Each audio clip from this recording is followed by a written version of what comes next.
Antes do stream, assistir desenho era outra coisa. Não era abrir um aplicativo, escolher uma temporada, pular a abertura e deixar o próximo episódio começar sozinho. Era esperar o horário certo, esperar a televisão esquentar, esperar a imagem aparecer, esperar aquele chiado sumir da tela. E, quando finalmente começava, parecia que a casa inteira mudava de clima. A sala virava cinema, o quarto virava esconderijo. A manhã de sábado parecia maior. A tarde depois da escola parecia ter um gosto diferente. E o desenho não era só uma coisa passando na televisão, era um acontecimento.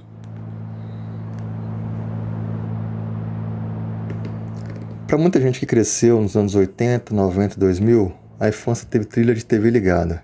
Tinha desenho antes da escola, tinha desenho depois da aula, tinha desenho no domingo de manhã. Tinha aquele momento em que você estava tomando café, comendo pão com manteiga, tomando aquele chocolatado ou fazendo um lanche simples, enquanto a televisão de tubo iluminava a sala. Não existia catálogo infinito, não existia botão de voltar, não existia assistir mais tarde. Se você perdesse, perdeu. E isso fazia cada episódio parecer mais importante. A gente decorava horário, decorava blocos de programação, sabia mais ou menos quando ia começar. Às vezes acordava cedo só para assistir, às vezes ficava torcendo para não acabar. E quando começava, ninguém queria sair da frente da televisão. Assistir desenho também fazia parte da rotina da casa. Tinha um sofá da sala, a mesa do café, o barulho da cozinha, alguém passando atrás, alguém chamando para tomar banho, fazer dever ou arrumar o material da escola. E tinha aquela negociação clássica. Só mais um desenho, depois eu desligo. Deixa acabar esse episódio. Essa frase atravessou gerações. Porque antes do stream, o desenho tinha hora para chegar e hora para ir embora. E quando ia embora, deixava uma sensação estranha. A gente não podia simplesmente chamar o próximo episódio.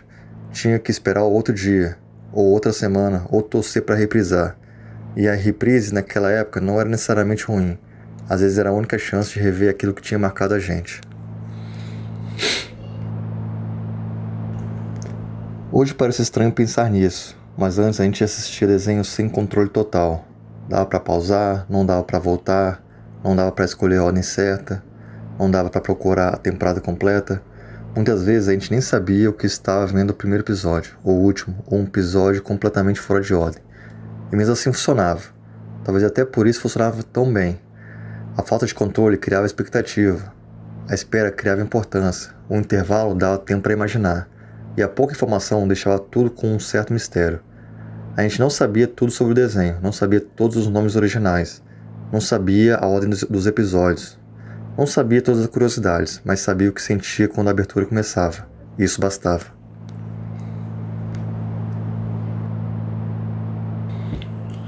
E o desenho não ficava só dentro da TV.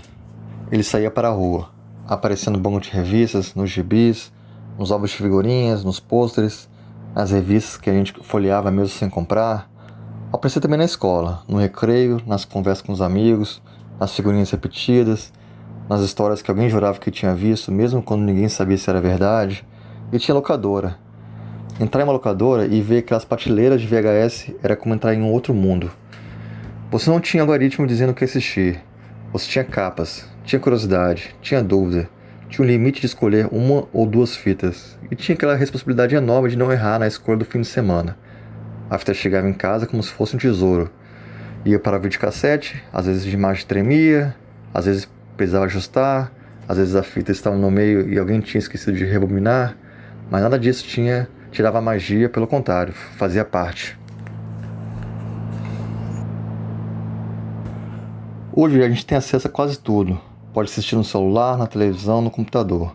Pode pausar, pode voltar, pode pesquisar a ordem certa, pode descobrir curiosidades, dubladores, versões, nomes originais, temporadas perdidas e finais que a gente nem sabia que existiam.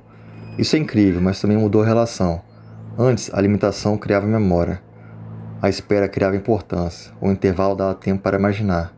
A falta de informação criava mistério. E talvez isso, tantos desenhos tenham ficado guardados na cabeça de quem cresceu naquela época. Não era só pelo desenho em si, era pelo contexto. Era a casa, era o sofá, era o cheiro do lanche, era a luz da tarde entrando pela janela. Era a TV de tubo fazendo barulho, era a fita VHS na estante, Era a banca de revistas na esquina. Era a locadora do bairro. Era o domingo com cara de domingo. Era a sensação de que aquele momento não voltaria exatamente daquele jeito.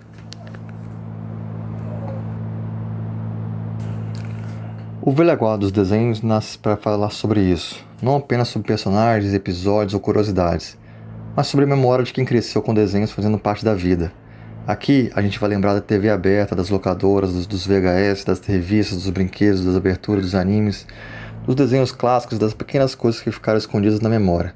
Sem pressa, sem parecer que a infância foi perfeita, mas reconhecendo que para muita gente aqueles momentos foram importantes. Porque assistir desenho antes do stream não era só consumir conteúdo.